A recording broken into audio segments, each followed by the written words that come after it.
کل چاروکا وجہ مراد بخش بلوچ امرائیہ اوشتا چپت شمارا پدا وشت کنے بعض دلچسپی موڑا گفتگو میں انی داخل بیتا.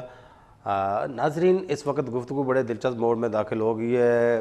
واجہ مراد بخش بلوچ جو ہے وہ پے در پہ مسائل کا شکار, پولیس میں دل بھی نہیں لگ رہا, کام بھی کرنا چاہتے ہیں, کیا کریں, لیکن وہ ہو نہیں سکا.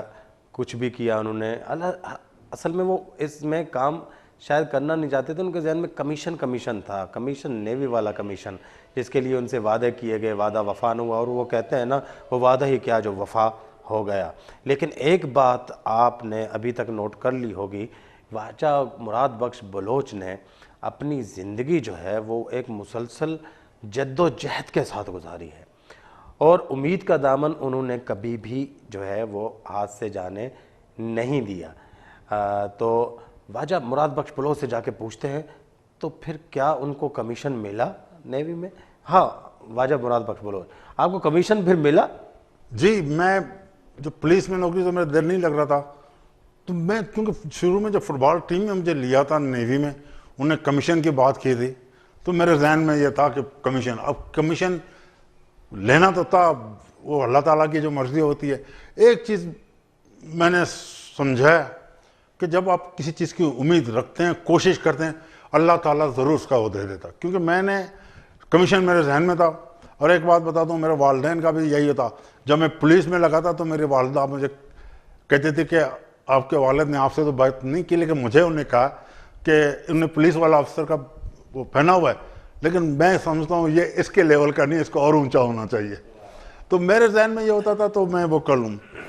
تو میں یہ کہہ رہا تھا جب آپ کی کوشش ہو اللہ تعالیٰ مدد کرتا ہے. مجھے جب ویکنسیز آ گئے تھے میں نے اپلائی کیا, تو آپ یقین کر لیں اس وقت میں ایئر ہو چکا تھا. میرا عمر بھی مطلب جو 1 سال زیادہ تھا, لیکن اللہ تعالیٰ نے دینا تھا. وہی جو خواجہ انصاری کے بعد ان کو میں نے بولا, میں نے کہا میں تو اوور ایج ہو گیا ہوں, ابھی جو چانس آ گیا تو میں اور جو, انہوں نے بولا یار تم کل بچے تھے. میں نے کل وہ 10 سال پہلے کی بات ہے.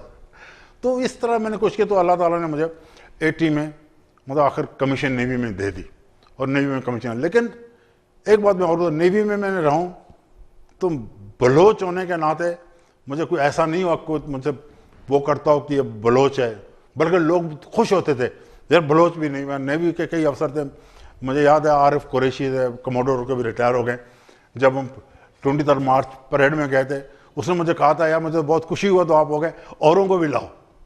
تو یہ مطلب چلتا رہا نیوی میں زیادہ کم. اور ایک اور بات, میں جب اپنے کلاس میں سب سے بڑا تھا, ایج وائز سب سے بڑا تھا, میرا ایکسپیرینس ان لوگوں سے بھی زیادہ تھا.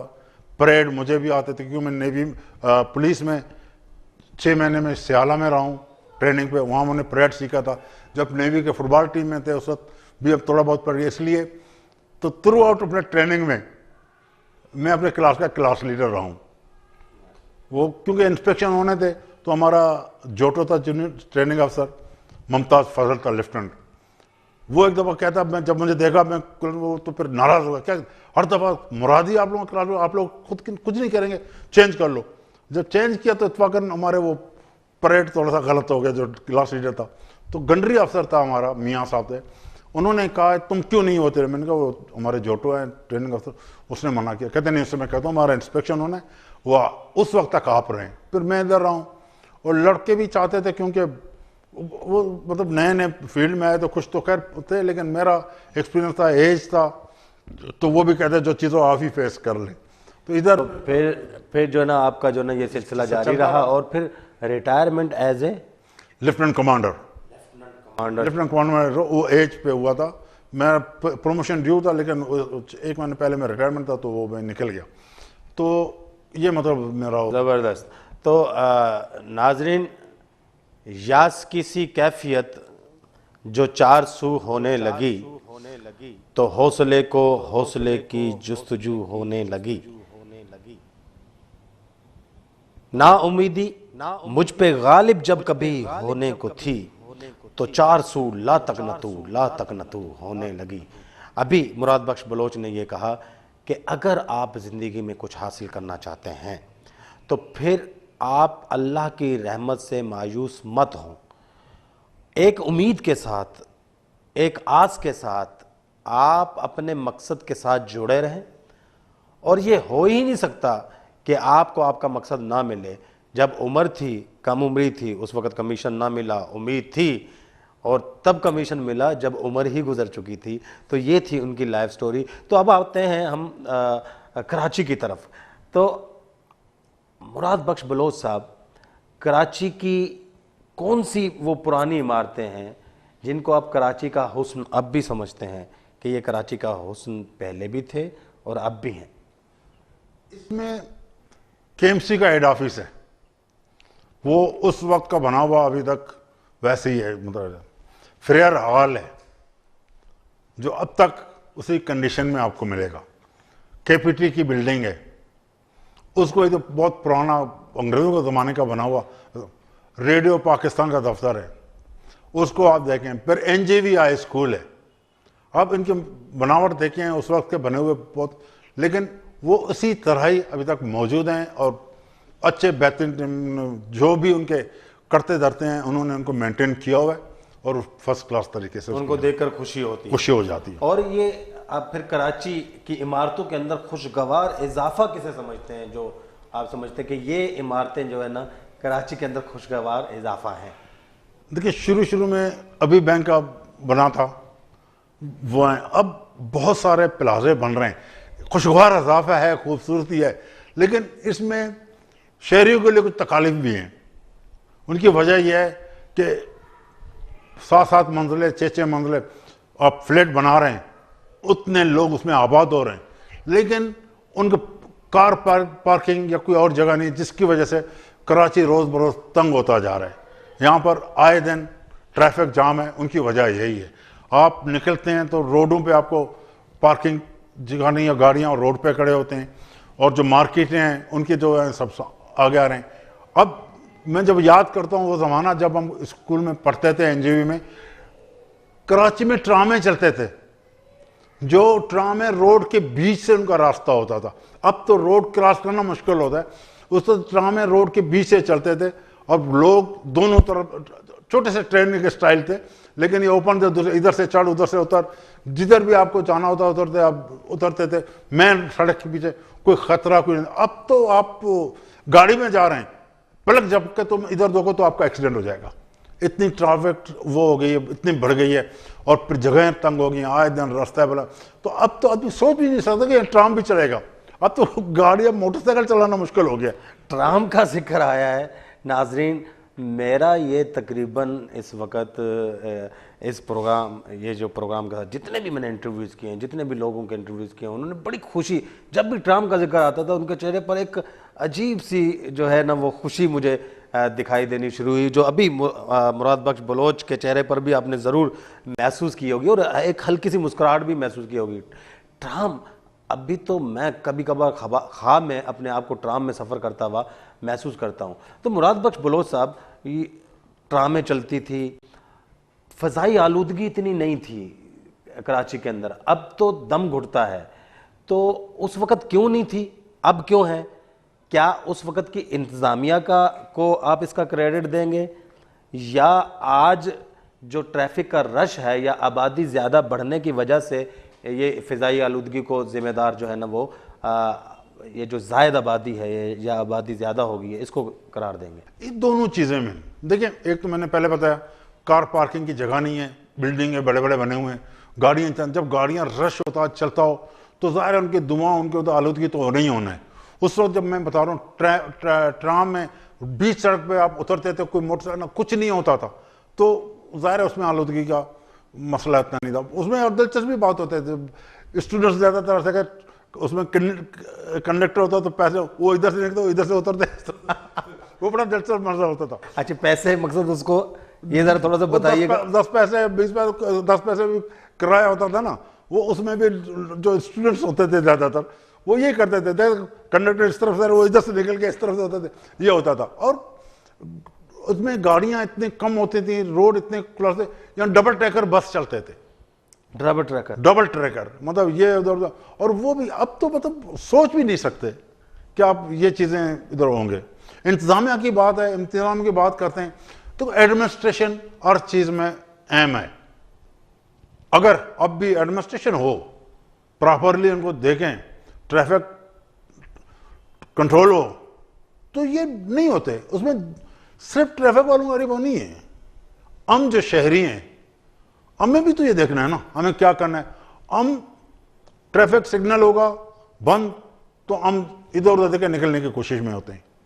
جہاں پر تھوڑا یہ ہوتا ہے تو اب ٹریفک جام کیوں ہوتا ہے؟ اگر گاڑیاں اپنے اپنے لائن پہ چلتے رہیں, سلو ہوں گے نا, چلتے رہیں گے, لیکن کیا ہے وہ ادھر آ رہے ہیں, وہ ادھر گھس رہے ہیں, ادھر ایک دوسرے سے پورے راستہ بلاک کر دیں, جس میں ہماری بھی ذمہ داری ہے شہریوں. بہت بڑی اہم بات کہی ہے کہ شہری شعور کا یعنی سوک سینس کا ہونا وہ بہت زیادہ ضروری ہے. شہریوں کی اپنی بھی ذمہ داریاں بنتی ہیں, لیکن انتظامیہ کا بھی کردار بنتا ہے کہ شہریوں کی تربیت کرے, ان کے اندر شہری شعور جو ہے نا وہ بیدار کرے.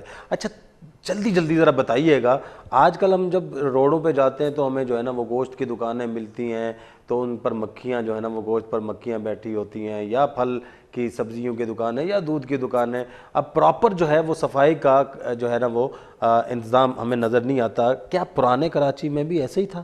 نہیں, دیکھیں میں پہلے بتا رہا ہوں, اتنی آلودگی نہیں تھی.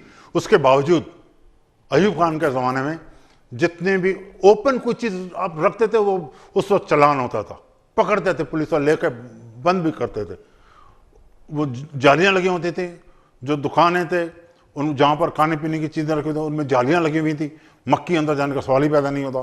دودھ ہو تو ان پہ بھی ایسی چیزیں ہوتی تھیں, کوئی ان کا وہ نہیں. اب تو یہ غلط ہو گئی ہے, روڈ پہ دھواں بھی چل رہے ہیں, گٹر بہہ رہے ہیں اور وہ اوپنلی کر رہے ہیں. اب کوئی پوچھنے والا نہیں ہے. یہ انتظامیہ کا فرض ہے کہ ان کو مطلب وہ روکیں.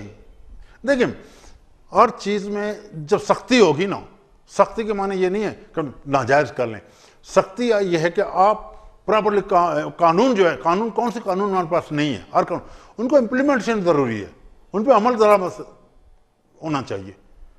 اس طرح انتظامیہ کا کام ہے, اسی طرح ہمارا بھی. ہم تو بھی اب دیکھو نا یہاں تک پہنچ گئے کہ لوگ گدھے کے گوشت بیچ رہے ہیں, تو مطلب ہم میں انسانیت ختم ہو گئی ہے.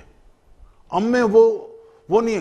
ہمارا تعلیمی نظام, ہم جب پڑھتے تھے چوتھی پانچویں کلاس میں تب ہمیں ABC سکھایا جاتا تھا, اور اسکول میں ہم جاتے تھے تو ایک نوٹ بک نہیں بلکہ سلیٹ ہوتا تھا جس پہ لکھ کے مٹاتے تھے, اور ایک بک ہوتی تھی.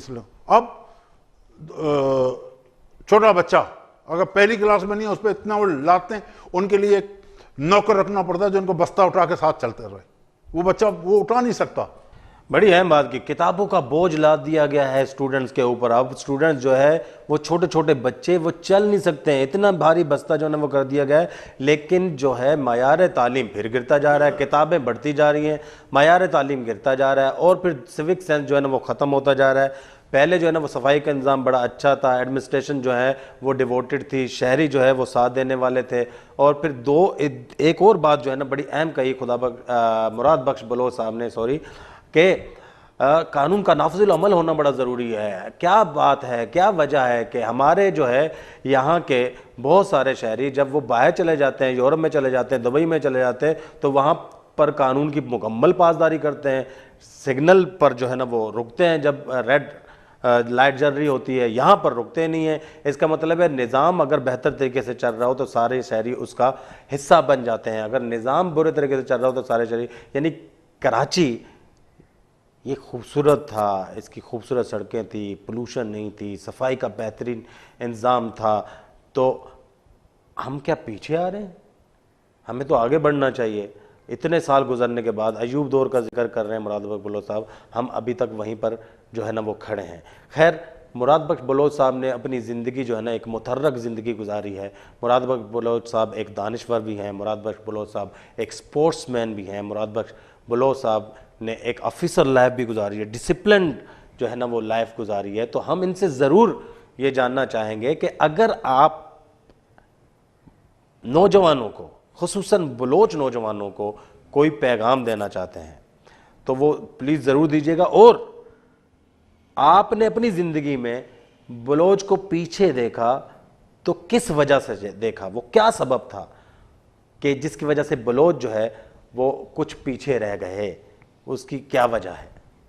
اس میں ایک تو یہ ہے کہ ہمارے بلوچوں میں شاید ابھی تو میڈیا میں آ رہے ہیں وہ نہیں ہے. ہمیں دیکھیں اچھے برے ہر قوم میں اس میں ہوتے ہیں. ہمارے بلوچوں کو ہمیشہ نیگیٹو سائڈ کو ہائی لائٹ کیا جاتا ہے.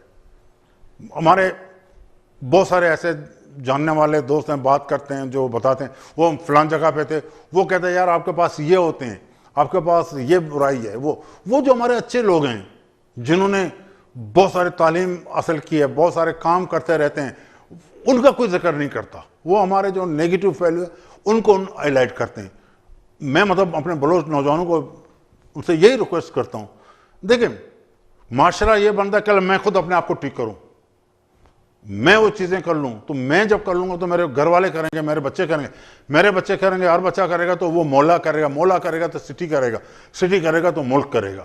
تو مطلب ہم اپنے آپ میں دیکھیں ہمیں کیا خامیاں, ہم رونا تو روتے ہیں, یہ ہو رہا ہے وہ ہو رہا ہے, ہم کیوں اپنے آپ کو ٹھیک نہیں کرتے, ہم کیوں ٹریفک اصول پہ نہیں چلتے, کیوں ہم قانونی کام کو جو نا جان بوجھ کے وہ کر دیتے ہیں. ہمارے بلوچوں میں بہت سارے پڑھے لکھے ہیں, اسپورٹس مین پورے پاکستان میں, ہمارے لیاری کے جو فٹ بال کھیلتے ہیں وہ اتنے بڑے اچھے فٹ بالر پاکستان میں. میں آپ کو ایک بتاؤں فٹ بال کی, میں ایک بات ہوں, 68 میں ہمارے کراچی کی ٹیم میں, صرف کراچی کے, ترکی کی ٹیم کو ہرایا تھا. جب RCD ہوا تھا 3 ملکوں کے میچ تھے, ایران, پاکستان, ترکی. ترکی نے پاکستان کی نیشنل ٹیم کو 9 گول سے ہرایا. پھر وہ پاکستان کے دور میں لاہور میں انہیں 11 گول سے ہرایا. انہوں نے پھر بولا آپ کا فٹ بال کہاں ہوتا ہے, انہوں نے بولا کراچی میں. ہم کراچی میں جا کے کھیلیں گے. کراچی میں کھیلنے آئے تو کراچی میں ان لڑکوں کو ٹیم بنایا تھا جو پاکستان ٹیم میں انہیں الیکٹ نہیں کیے تھے, ان میں سلیکشن نہیں ہوئی تھی, یا ان کو ٹیم سے نکالا تھا. مطلب جیسے خمیسہ بوس, عبد الرحمان, غفور مجنا, یہ وہ اس طرح تقی, اور یہ ان کا ٹیم انہوں نے بنا لیا تھا. اور اس ٹیم نے اسی ٹیم کو ترکی کے پہلے ہاف میں 4 گول دیے. پہلے ہاف میں اس نے کراچی کی ٹیم میں 4 گول دیے. بعد میں انہوں نے ادھر ادھر کر کے میچ ڈرا کرا, 1-2 گول ایسے دیے, ایک پینلٹی دی, ایک ڈرا. ترکی کا کوچ کا اسٹیٹمنٹ تھا کہ میں ادھر فٹ بال سکھانے کے لیے آیا ہوں تو مجھے سیکھنا چاہیے. اس لیے ہمارے اسپورٹس بھی بہت ہے, کیونکہ زیادہ بلوچ کھیلتے تھے. اب ان کو جو نا اگنور کرتے جا رہے ہیں, اور ہم جو نا خود بھی کچھ لوگوں کی وجہ سے پورے بلوچ بدنام ہو رہے ہیں. تو ہمارے بلوچ اچھے برے ہر قوم میں ہوتے ہیں, بلوچوں میں اچھے لوگوں کو ہائی لائٹ کرنا چاہیے. اور ہمارے جو آج کل لوگ بلوچ میڈیا میں آ رہے ہیں ان لوگوں کو دائیں, ہمارے جو روشن پہلو ہے اس کو پیش کریں. ہمارے پروگرام کا وقت جو ہے نا اب ختم ہونے والا ہے. مختصراً مراد بخش بلوچ کا پیغام یہ ہے کہ اپنے من میں ڈوب کر پا جا سراغ زندگی, تو اگر میرا نہیں بنتا نہ بن, اپنا تو بن. تو یہ ہمارا پروگرام تھا. آپ کو یہ پروگرام کیسا لگا ہمیں اپنا فیڈ بیک ضرور دیجیے گا. کل چاروں کا میں پروگرام میں بعد ختم ہوں. اللہ احباب.